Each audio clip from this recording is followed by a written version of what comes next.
Hi friends, எல்லோருக்கும் வணக்கம். இன்றைக்கி நம்ம வீடியோவில் ஒரு சூப்பரான மட்டன் எலும்பு குழம்பு எப்படி செய்கிறதுன்னு பார்க்கலாம்.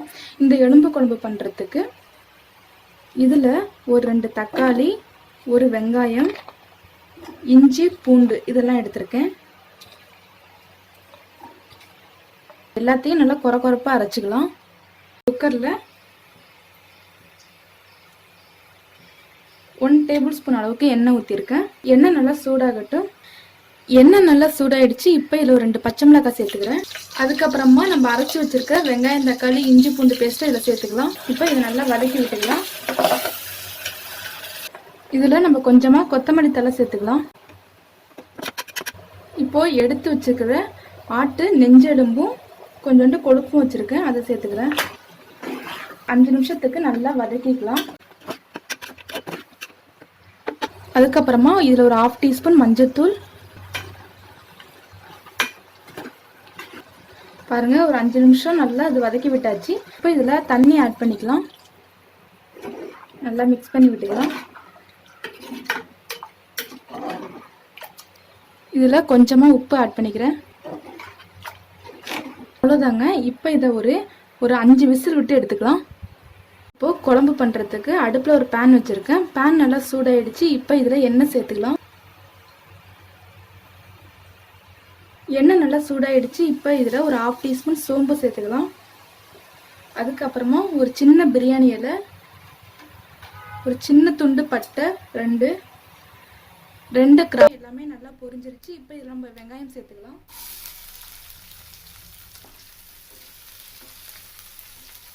வெங்காயத்தை கொஞ்சம் நல்லா வதக்கிக்கலாம். வெங்காயத்து கூடவே கொஞ்சமாக கருவேப்பிலை சேர்த்துக்கலாம்.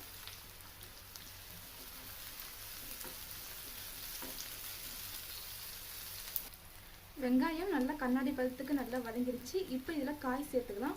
நான் முருங்கைக்காய், கத்திரிக்காய், உருளைக்கிழங்கு இது 3 சேர்த்துக்கிறேன்.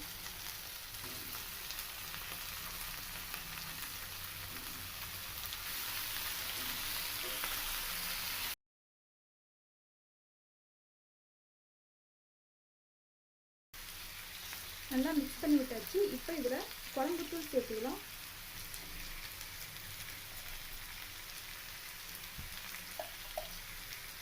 குழம்புத்தூள் ஒரு 3 டீஸ்பூன் சேர்த்துக்கிறேன்.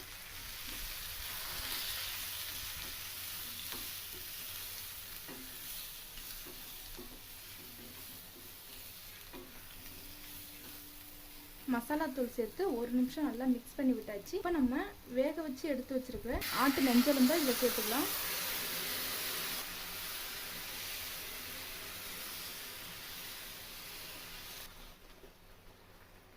இப்போ இந்த குழம்புக்கு தேவையான அளவு தண்ணி ஊற்றிக்கலாம். இந்த குழம்பு கொஞ்சம் தண்ணியாக இருந்ததாங்க நல்லாயிருக்கும், அதனால் தண்ணி கொஞ்சம் எக்ஸ்ட்ராவே சேர்த்துக்கிறேன். இப்போ இது எல்லாத்தையும் நல்லா மிக்ஸ் பண்ணி விட்டுக்கலாம். இந்த குழம்புக்கு தேவையான அளவு உப்பு சேர்த்துக்கலாம்.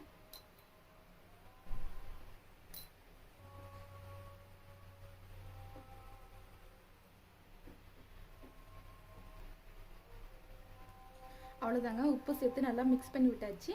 இப்போ இந்த குழம்பு ஒரு 10 நிமிஷம் நல்லா கொதியட்டும். காயெல்லாம் நல்லா வெந்து வரணும். மூடி போட்டு மூடி வச்சுக்கலாம். குழம்பு கொதியறதுக்குள்ள நம்ம ஒரு தேங்காய் பேஸ்ட் ரெடி பண்ணிட்டு வந்துடலாம். பாருங்க, குழம்பு ஒரு 10 நிமிஷம் நல்லா கொதிஞ்சிருச்சு. காய் கூட நல்லா வெந்து வந்துடுச்சு. இப்போ நம்ம இதில் தேங்காய் பேஸ்ட் ஆட் பண்ணிக்கலாம். நான் ஒரு 2 டேபிள் ஸ்பூன் அளவுக்கு தேங்காய் எடுத்து அதை நல்லா மையாக அரைச்சி வச்சுருக்கேன், அதை சேர்த்துக்கிறேன். இப்போ இதை நல்லா மிக்ஸ் பண்ணிக்கலாம்.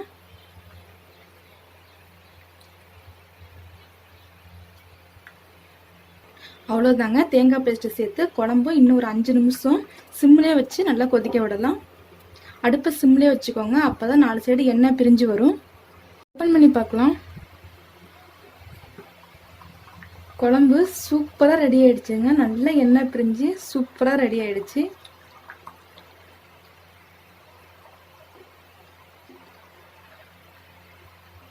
அவ்வளோதாங்க. நம்மளோட சுவையான மட்டன் நெஞ்செலும்பு குழம்பு சூப்பராக ரெடி ஆயிடுச்சு.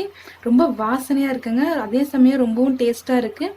நீங்களும் உங்கள் வீட்டில் இதே மெத்தடில் ட்ரை பண்ணி பாருங்கள். தேங்க்யூ.